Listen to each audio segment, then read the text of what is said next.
Welcome. Family, Movies Brief here. Today, I'm going to explain of a drama miniseries called Clickbait. Spoilers ahead. Watch out and take care. After being found in Curtis's house and denying having any kind of relationship with him, both Sophie and Curtis are brought to the police station for questioning. Sophie now sits in front of Detective Luca and Roshan and is being asked about her relationship with Curtis. She finally admits that she had an affair with him 6 months ago. Her reason for visiting Curtis was to know for sure whether he killed her husband. Sophie also reveals that she initiated the relationship with Curtis and ended it because he had started to fall in love with her. Before she leaves, Roshan tells her that if Curtis is really the culprit, she will have to testify about her relationship publicly.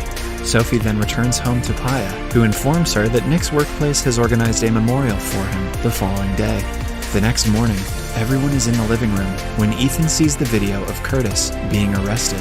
Sophie tries to stop them from watching it, but Paya insists they do. Ethan recognizes Curtis as his school teacher, but is confused why he would be arrested. Paya realizes that Curtis's arrest has something to do with Sophie. She takes her aside and asks her if she was at the police station last night. It is finally revealed to Paya that Curtis and Sophie were having an affair. An enraged Paya reminds Sophie that if Curtis is the one who killed Nick, it will all be her fault.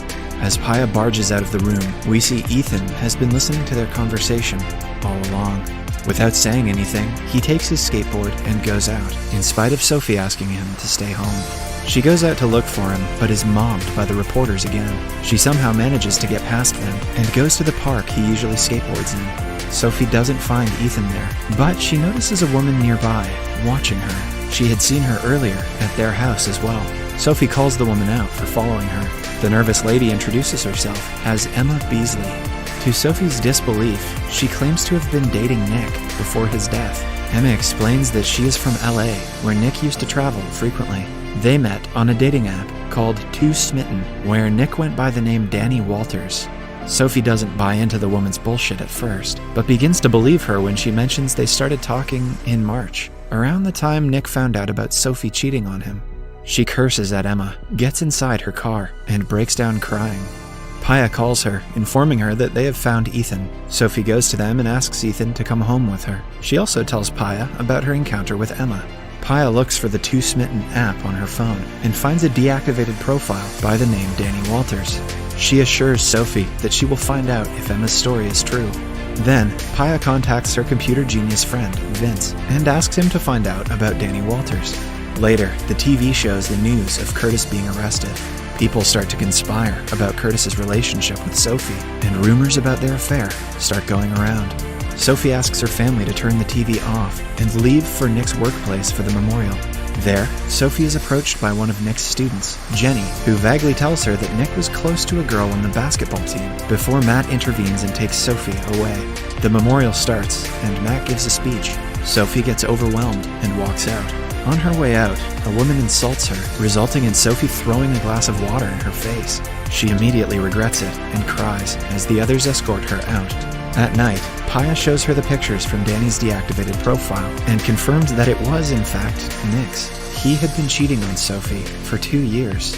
A heartbroken Sophie cries while holding her husband's picture. In the following scene, we are shown Emma and Nick together on a bed. Just a few days before his disappearance, she received flowers and balloons from Nick while at work. The day he disappeared, she found out while she was at the gym. Emma already knew Nick was married, but he had promised to divorce Sophie after Ethan graduated high school.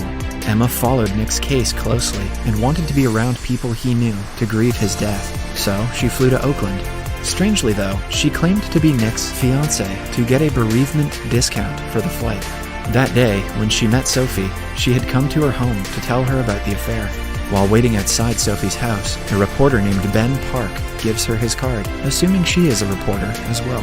After her encounter with Sophie, Emma comes back to her hotel room and hallucinates that Nick is sitting beside her on the bed.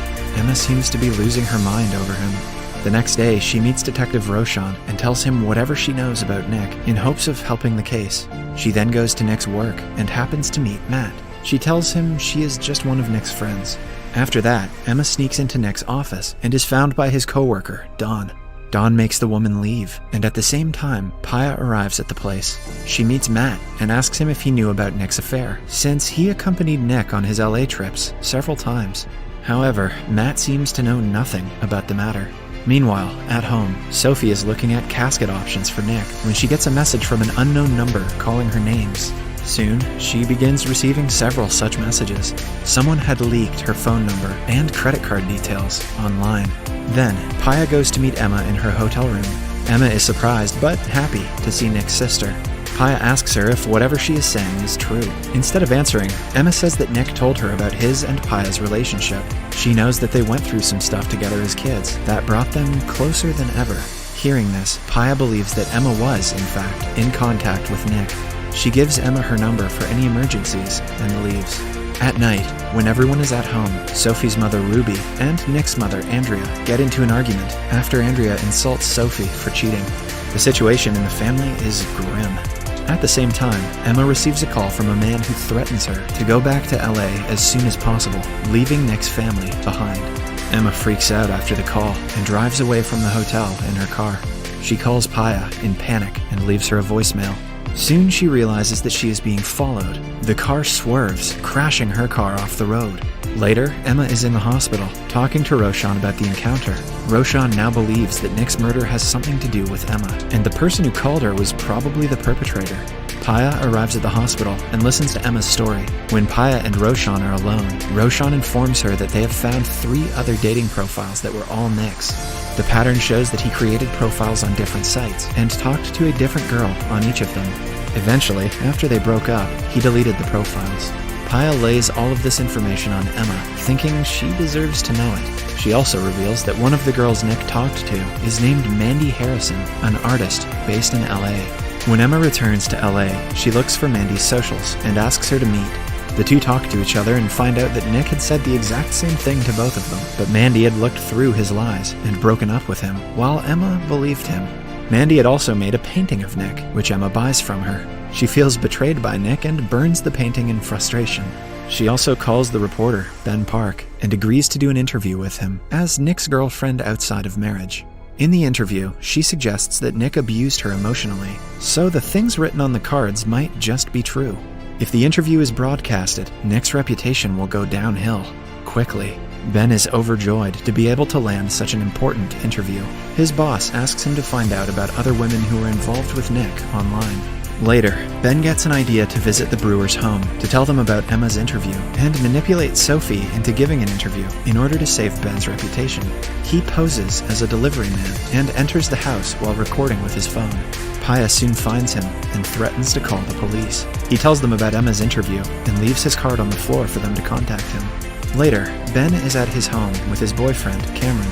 He goes into several dating apps to look for more of Nick's profiles, if there are any.